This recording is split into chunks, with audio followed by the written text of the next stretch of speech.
आज हम लोग शुरू करेंगे ऑपरेटर्स इन जावा। ठीक है, तो ऑपरेटर्स इन जावा में जाने से पहले हम लोग पहले पता कर लेते हैं ऑपरेटर्स क्या होता है। ठीक है, तो ऑपरेटर्स एक सिंबल होता है जो मेरा एक ऑपरेशन करता है। जैसे कि सपोज मैं बोल रहा हूँ A plus B, A minus B, then A multiplication B और ए डिवीजन बी।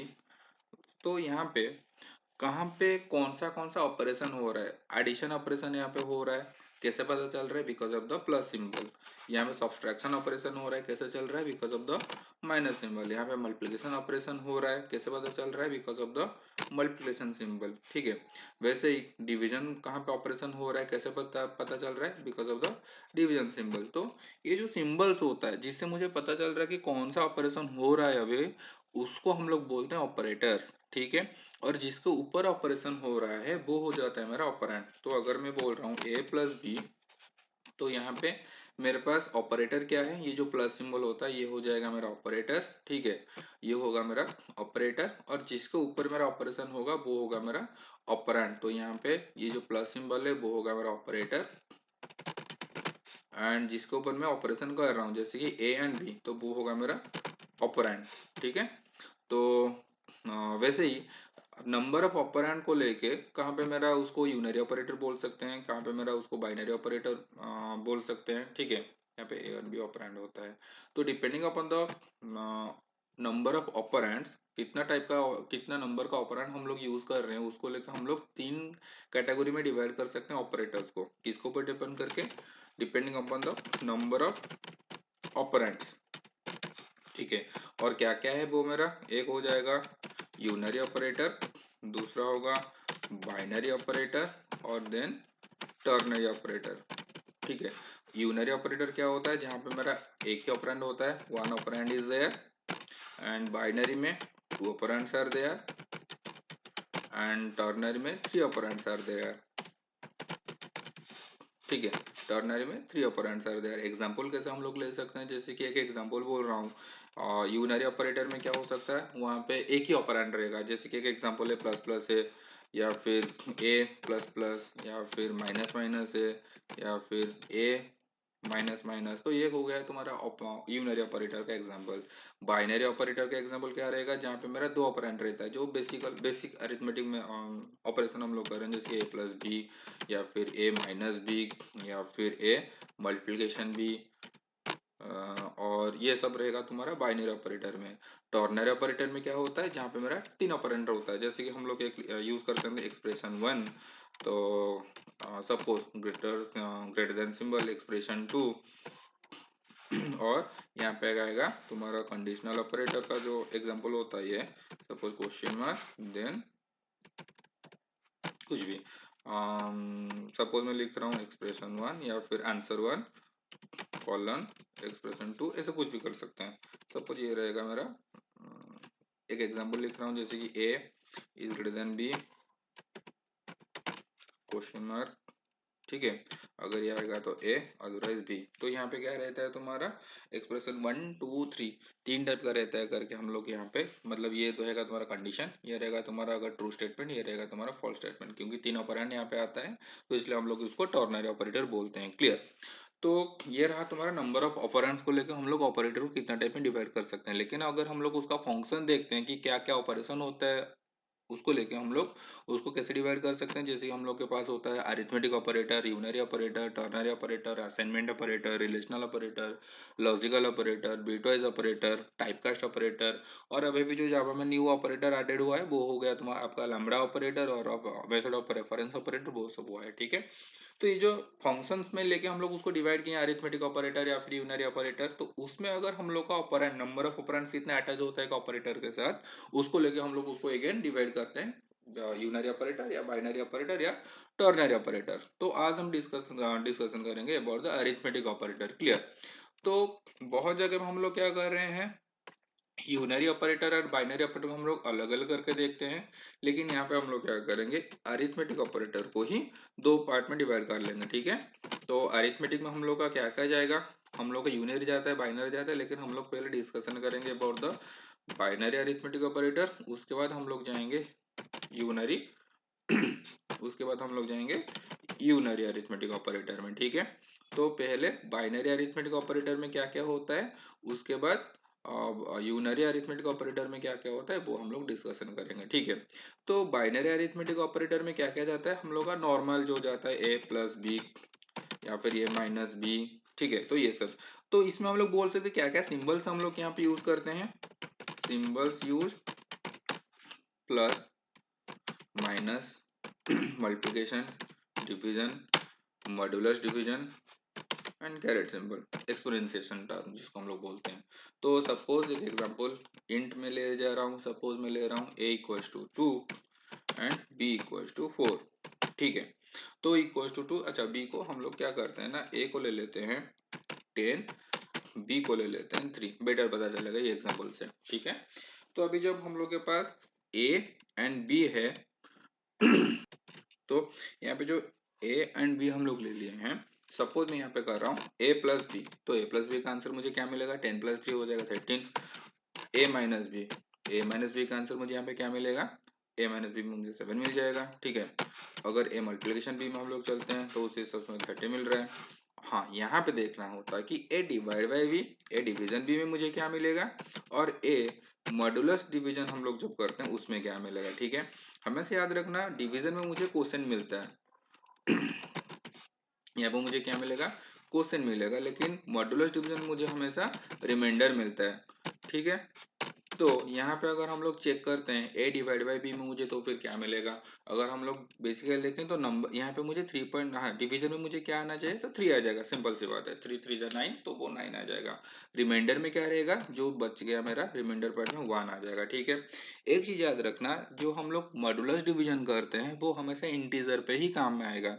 अगर हम लोग इसको फ्लोट में ले लेंगे a एंड b को, या फिर डबल में लेते हैं जहाँ पे हम लोग का पॉइंट अलाउड है, तो यहाँ पे मुझे रिमाइंडर नहीं मिलेगा। और बाकी जो रहा कैरेट में वो पावर फंक्शन है, अगर मैं हम लोग a पावर b करते हैं तो यहाँ पे मुझे इसका मतलब होता है 10 टू द पावर 3, तो उसके हिसाब से मुझे यहाँ पे 1000 मिल जाएगा। ठीक है, तो ये था तुम्हारा बाइनरी अरिथमेटिक ऑपरेटर। ठीक है, अगर हम लोग इसको चेक करते हैं कि एग्जांपल देखते हैं कोडिंग के थ्रू में, तो जावा कोड के लिए हम लोग अभी ले रहे हैं अपाची नेटबीन्स यूज कर रहे हैं, तो उसको हम लोग स्टेप बाय स्टेप देखते हैं कैसे अपाची नेटबीन में वो एक छोटा सा प्रोग्राम को हम लोग करते हैं। तो अब ऑलरेडी मैं यहाँ पे क्या क्या हूँ ना, फाइल में जाके कैसे अगर शुरू से करना चाहते हो, फाइल में जाओ, न्यू प्रोजेक्ट में जाओ, न्यू प्रोजेक्ट में जाके तुम्हें ले लेना है जावा विथ एंट ले लेना है। अगर तुम लोग न्यू वाला अपाचे नेटबीन्स यूज कर रहे हो, अगर हम लोग पुराना ये वो 8.2 में यूज करते हैं तो वो अलग होगा, ये न्यू वाला है। तो जावा विथ एंट में जाओ, यहाँ पे जावा एप्लीकेशन में क्लिक करो, नेक्स्ट मारो, तो तुम्हें वहां पे क्या करना पड़ेगा, जो प्रोजेक्ट तुम लोग कर रहे हो उसका एक नाम देना पड़ेगा, नाम देके तुम लोग बस फिनिश मारो, वो तुम्हारा ऑटोमेटिकली एक जनरेट हो जाएगा एक प्रोजेक्ट। ठीक है, जो कि मैं पहले से इंफॉर्मेशन टेक्नोलॉजी 802 ले रखा हूँ। ठीक है, तो अभी हम लोग क्या करेंगे, यहाँ पे जो सोर्स पैकेज है देखना, सोर्स पैकेज के अंदर में हम लोग का एक इंफॉर्मेशन टेक्नोलॉजी 802 है, जो मैं प्रोजेक्ट का नाम लिया था, बाय डिफॉल्ट उसका एक पैकेज क्रिएट हो चुका है। तो हम लोग खुद का जितना सारा प्रोग्रामिंग करते हैं वो उसी पैकेज के अंदर में ही रखेंगे। और मैं क्या करूंगा, तो डायरेक्ट यहाँ पे एक राइट क्लिक करते हैं, पैकेज के ऊपर ही मुझे राइट क्लिक करना है। किसके ऊपर मैं कर रहा हूँ, हम लोग का वो जो प्रोजेक्ट के नेम के थ्रू जो पैकेज क्रिएट हुआ है उसके ऊपर मैं राइट क्लिक कर रहा हूँ, न्यू में जा रहा हूँ, यहाँ पे मुझे कार कर देना है, जावा क्लास को आर कर देना है। ठीक है, क्या आर करना है, जावा क्लास को मुझे आर कर देना है। तो क्लास का नाम सपोज मैं अरिथमेटिक ऑपरेटर में लेके कर रहा हूँ, तो अरिथमेटिक ऑपरेटर टेस्ट सपोज, या फिर डेमो कुछ भी ले सकते हो। तो याद रखना यहाँ पे जो हम लोग क्लास का नेम ले रहे हैं, क्योंकि एक आइडेंटिफायर है तो मुझे बीच में उसका स्पेस नहीं लेना है, स्पेस के बदले में हम लोग अंडरस्कोर यूज कर सकते हैं, कभी भी स्पेस नहीं देना है, क्लास का नाम हो या फिर कुछ का नेम, आइडेंटिफायर जो होता है उसमें कभी स्पेस नहीं रहेगा। और दूसरा चीज ये होता है कि कभी भी एग्जैक्ट जावा में थोड़ा इशू होता है, एग्जैक्ट उसका नाम जैसे कि अरिथमेटिक ऑपरेटर या फिर तुम्हारा कोई ऑपरेटर का नाम हो या फिर जो कीवर्ड तुम्हारा होता है उसका नाम पे मत रखना, तो इसीलिए हमेशा उसमें एक टेस्ट या फिर डेमो या फिर 1 2 3 ऐसा कुछ ऐड कर देना, वो अच्छा रहेगा। तो ये हो गया मेरा क्लास अभी जनरेट हो रहा है। ठीक है, तो ये मेरा भी क्लास जनरेट हो गया। देखो बाय डिफॉल्ट यहाँ पे मुझे क्या मिल गया, पैकेज मिल गया, जो पैकेज हम लोग वहाँ पे वो इंपोर्ट कर रहा है, पैकेज इन्फॉर्मेशन टेक्नोलॉजी 802 है जो मेरा पैकेज है, और ये मेरा क्लास है, तो public class arithmetic operator test. ठीक है, तो यहाँ पे मुझे अभी एक मेन मेथड आर कर देना है, पब्लिक स्टैटिक वॉइड में, ठीक है, और स्ट्रिंग args, ओके। तो यहाँ पे मुझे देखो, यहाँ पे अपने आप क्लोज हो जाना चाहिए। हमेशा याद रखना जब भी मैं कोई कर्ली ब्रैकेट को ओपन करता हूँ तो उसका क्लोज कर्ली ब्रैकेट तुरंत हो जाना चाहिए, ये अच्छा प्रैक्टिस होता है। तो बहुत सारे जगह में हम लोग क्या करते हैं, पहले प्रोग्राम लिखते हैं तो कर्ली ब्रैकेट को ओपन तो कर लेते हैं लेकिन उसको बाद में क्लोज करते हैं, तो उसमें थोड़ा प्रॉब्लम हो जाता है क्या ना, हम लोग कहाँ पे कर्ली ब्रैकेट को क्लोज करना पड़ता है, बहुत थोड़ा प्रॉब्लम होता है और हम लोग को कभी कभी गलत भी हो जाता है। तो इसीलिए हमेशा याद रखना जब भी तुम कर्ली ब्रैकेट को यूज करते हो, ओपन करते हो, तो एंटर मारने से ये जो नेटबीन्स में है, क्योंकि एक आईडी है, इसमें अपने आप वो क्लोज कर्ली ब्रैकेट हो जाएगा, ठीक है। अच्छा, अभी के लिए हम लोग यूजर डिफाइंड कुछ भी डाटा टाइप नहीं ले रहे हैं, जहाँ पे तुम्हें वो आउटपुट में ही मांगेगा कि कोई नंबर दो, जहाँ पे तुम्हें नंबर देना पड़ेगा, वो बाद में देखेंगे यूजर इनपुट कैसे लेते हैं। तो अभी के लिए हम लोग सिंपल था, हम लोग जो एग्जांपल लिए थे उसको हम लोग ले रहे हैं। सपोज इंट ए का वैल्यू मैं ले रहा हूँ 10 एंड बी का वैल्यू मैं ले जा रहा हूँ 3, इतना ही ले रहा हूँ। तो जैसे कि मैं ए एंड बी का वैल्यू लिया हूं, तो यहाँ पे मुझे एडिशन, सब्सट्रैक्शन, मल्टीप्लिकेशन ये सब मुझे दिखाना पड़ेगा। उसके लिए अगर चाहो तो तुम अलग सा वेरिएबल ले सकते हो, जहाँ पे तुम्हें उसका आउटपुट को जो भी रिजल्ट आएगा उसको होल्ड करोगे, उसके बाद उसको जाके रिजल्ट में शो करोगे। लेकिन मैं यहाँ पे डायरेक्ट उसका आउटपुट देखना चाहता हूँ। सबसे पहले याद रखना, आउटपुट स्क्रीन पे जो भी देख रहा है, सपोज हमेशा याद रखना प्रोग्राम कर तो रहे हो तुम लोग लेकिन उसको देखे कोई दूसरा जन, इसीलिए हमेशा उसमें सफिशिएंट इन्फॉर्मेशन देना है हम लोग को। जैसे कि यहाँ पे ए का वैल्यू 10 है, बी का वैल्यू 3 है, तो मुझे पहले दिखाना पड़ेगा ए और बी का वैल्यू कितना है, सो दैट अगर कोई बाद में बहुत सारा ऑपरेशन का रिजल्ट भी देख रहा है उसको पता चलेगा ए का वैल्यू ये था, बी का वैल्यू ये था, उस हिसाब से मुझे उसका आंसर और रिजल्ट ये सब मिल रहा है, ठीक है। तो सिंपल मैंने यहाँ पे क्या लिया, उसको शो करवाने के लिए system dot out dot println, ठीक है। और यहाँ पे मुझे ए का वैल्यू दिखाना है, तो मैं यहाँ पे डायरेक्ट दिख रहा हूँ गिवन, ये बस एक मैसेज है ए इक्वल्स टू। तो उसके बाद अगर मुझे यहाँ पे ए का वैल्यू दिखाना है, उसको मैं कॉन्कैटनेट कर रहा हूँ, ए का वैल्यू दिखाया। उसके साथ अगर मुझे बी का वैल्यू भी दिखाना है, फिर से उसको कॉन्कैटनेट कर रहा हूँ, तो डबल स्ट्रिंग के अंदर B equals to plus B. तो देखो यहाँ पे ये जो डबल स्ट्रिंग के अंदर में जितना सारा चीज रख रहा हूँ वो हो गया हमारा स्ट्रिंग टाइप, तो वो बस उसको प्रिंट कर लेगा। लेकिन प्लस उसके साथ कॉन्कैटनेट करके मैं जो ये ए लिख रहा हूँ वो क्या करेगा, ये जो ए का वेरिएबल का वैल्यू दिखाएगा, उस हिसाब से उसके बाद में ये जो बी इक्वल लिखा हूँ तो बी इक्वल टू प्रिंट कर लेगा और उसके साथ वो मुझे बी का वैल्यू दिखाएगा, ठीक है। इतना अगर मैं सेव कर रहा हूँ तो उसको कंप्लीट सेव करने के लिए यहाँ पे जाओ या फिर कंट्रोल एस मार सकते हो तुम लोग। और उसको रन कैसे करना है, राइट क्लिक करो, अभी तक मैंने कंप्लीट नहीं किया हूं, इसको आधा से दिखा रहा हूं। तो राइट क्लिक करो, हम लोग का वो जो था अरिथमेटिक ऑपरेटर डॉट टेस्ट था, राइट क्लिक किया हम लोग उसके ऊपर, बस तुम लोग को मार देना है रन फाइल और उसका शॉर्टकट के शिफ्ट F6। तो मैंने रन फाइल कर रहा हूँ, देखो रन होने से मुझे क्या मिल रहा है, तो मुझे यहाँ पे पहले गिवन ए का वैल्यू कितना है, बी का वैल्यू कितना है, वो मुझे में मिल जा रहा है, ठीक है। अच्छा, तो यहाँ पे मैं बाकी ऑपरेशन को भी दिखाना चाहता हूँ, तो कैसे दिखाएंगे, तो सेम चीज, इसको मैं कॉपी कर लेता हूँ यहाँ तक, कॉपी। तो यहाँ पे अगर मुझे ए प्लस बी का वैल्यू दिखाना है, ए प्लस बी इक्वल टू, यहाँ तक वो क्या करेगा, प्रिंट करेगा। उसके बाद मैं कॉन्कैटनेट कर रहा हूँ ए प्लस बी। एक चीज याद रखना, एक चीज मैं दिखाना चाहता हूँ यहाँ पे, देखो यहाँ पे मुझे ए प्लस बी को ऐसे ब्रैकेट में क्यों रखा जाता है, ठीक है। थोड़ा सा डिफरेंस देख लो यहाँ पे, बहुत इंपॉर्टेंट है ये चीज। सपोज सेम चीज को मैं ऐसे लिख रहा हूँ, A plus B equal to plus A plus B लिख रहा हूँ यहाँ पे, ठीक है। तो डिफरेंस क्या है यहाँ पे दोनों में, तो दोनों में कुछ एरर नहीं आ रहा है, तो यहाँ पे क्या डिफरेंस होगा, यहाँ पे क्या डिफरेंस होगा, याद रखना। System dot out dot println जब भी तुम लोग लिखते हो तो पहला वाला चीज क्या है, तो क्योंकि ये पहला वाला जो टर्म होता है वो स्ट्रिंग में है, तो इसलिए वो क्या ले लेगा, बाकी ए एंड बी को वो स्ट्रिंग के हिसाब से ही देखेगा। तो यहाँ पे हम लोग स्ट्रिंग कॉन्कैटनेट कर रहे हैं, यहाँ पे वो कॉन्कैटनेट ऑपरेशन हो रहा है। तो यहाँ पे ए प्लस बी का आंसर कैसे दिखाएगा, ए का वैल्यू कॉन्कैटनेट करके बी का वैल्यू, लेकिन यहाँ पे ब्रैकेट में ए प्लस बी लिखने से वो ए प्लस बी को, वो ए और बी को दो वेरिएबल लेगा, उसका वैल्यू को अरिथमेटिक ऑपरेशन करेगा, उसके बाद मुझे आंसर दिखाएगा। देखो इसको अगर मैं सेव करके इसको मैं रन करके देखता हूँ, यहाँ पे देखो आउटपुट मुझे कैसे मिलता है। पहला वाला में देखो मुझे क्या मिला, 13 मिला, जहाँ पे मेरा अरिथमेटिक ऑपरेशन हुआ है, यहाँ पे मुझे 13 मिल जा रहा है। लेकिन सेकेंड में मेरा क्योंकि यहाँ पे कॉन्कैटनेट हुआ है तो यहाँ पे वो ए का वैल्यू दिखाया, 10 उसके साथ बी का वैल्यू को वो कॉन्केटेनेट करके 3 दिखा रहा है, ये थोड़ा याद रखना, ठीक है। तो यहाँ पे जब भी मुझे ऑपरेशन करना है तो उसको मुझे ब्रैकेट में रखना है, तो रीजन क्या है, कॉन्केटेनेट ऑपरेशन के लिए ये रीजन हो जाता है, ठीक है। तो इसको अभी के लिए हम लोग कमेंट कर देते हैं, और यहाँ पे मैं दिखा रहा हूँ system dot out dot println में suppose subtraction operation A minus B equals to A minus B का वैल्यू ए माइनस बी, ठीक है। देन मल्टीप्लिकेशन सिंबल दिखाना है A multiplication B equals to plus in bracket A multiplied by B, बाकी सबको भी कर लेते हैं। Then A divide by B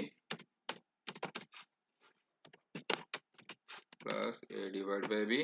एक चीज याद रखना, बहुत जगह पे हम लोग का फ्लोट और डबल में थोड़ा प्रॉब्लम होता है, तो हमेशा याद रखना फ्लोट में अगर मुझे कोई भी चीज लेना है तो उसको हम लोग एफ लिख लेते हैं बाद में। एक एग्जाम मतलब अगर मैं यहाँ पे 2.5 लिख रहा हूँ तो 2.5 का मतलब है बाय डिफॉल्ट में डबल में जाएगा, लेकिन अगर 2.5 एफ लिख दे रहा हूँ तो वो मुझे फ्लोट में काउंट होगा। तो ये थोड़ा याद रखना फ्लोट और डबल कहाँ पे लेते हो, क्योंकि यहाँ पे मैं मॉडुलस ऑपरेशन करवाने वाला हूँ, तो यहाँ पे इसलिए इसको मैं इंटीजर में सारा का सारा चीज लिया हूँ, फ्लोट में मुझे मॉडुलस डिवीजन का आंसर नहीं मिलेगा, ठीक है।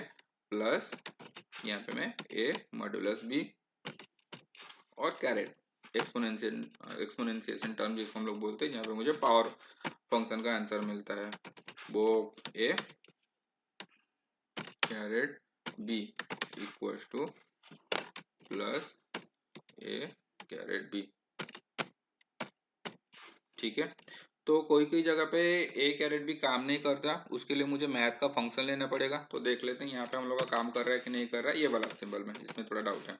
तो इसको हम लोग क्या करते हैं, अभी रन करते हैं, राइट क्लिक, देन उसको हम लोग रन किए। देखो जैसे कि मुझे यहाँ पे ए कैरेट बी का सिंबल थोड़ा अलग मिला, तो देखो डिस्कशन कर लेते हैं। ए प्लस बी में मुझे क्या मिल गया, 13 जैसे मिलना चाहिए। ए माइनस बी में 7 मिल गया। ए मल्टीप्लिकेशन बी में मुझे मिल गया 30 मिल गया। डिवीजन में 3 मिल रहा है, रिमाइंडर में 1 मिला है। लेकिन जहाँ पे मुझे पावर फंक्शन मिलने का चांसेस था, लेकिन वो वहाँ पे मुझे 9 दे रहा है। ये किस लिए हो रहा है, एक्चुअली ये एक बीट वाइज ऑपरेटर है, ठीक है, जिसको हम लोग बाद में डिस्कशन करेंगे। तो यहाँ पे हम लोग का जो बीट वाइज ऑपरेटर है, जैसे कि बाकी सब में हम लोग, जैसे कि पाइथन में हम लोग इसको पावर फंक्शन बोल सकते हैं, लेकिन यहाँ पे मुझे पावर के हिसाब से वो मुझे आंसर नहीं मिल रहा है। ये बीट वाइज ऑपरेटर है करके यहाँ पे मुझे थोड़ा उसका आंसर 9 में दे रहा है, ठीक है। वो बीट वाइज ऑपरेटर हम लोग जब डिस्कशन करेंगे उस टाइम पे इसको हम लोग डिस्कशन कर लेंगे कि यहाँ पे मुझे 9 किस लिए मिल रहा है, ओके। तो ये था हम लोग का अरिथमेटिक ऑपरेटर। अभी डिस्कशन कर लेंगे यूनरी ऑपरेटर के बारे में, ठीक है। तो अरिथमेटिक ऑपरेटर में ये जो था कैरेट सिंबल, वो यहाँ पे 1000 मिलना तो चाहिए था, लेकिन क्योंकि वो उसको बिटवाइज ऑपरेटर में ले रहा है, इसलिए वो मुझे वहां पे 1000 नहीं मिल रहा है। तो इसको हम लोग बाद में डिस्कशन करते हैं, कंफ्यूज मत होना, ठीक है। तो ये हो गया हम लोग का अरिथमेटिक में जो था बाइनरी ऑपरेटर। तो नेक्स्ट में हम लोग चेक करेंगे यूनरी ऑपरेटर के बारे में, ओके।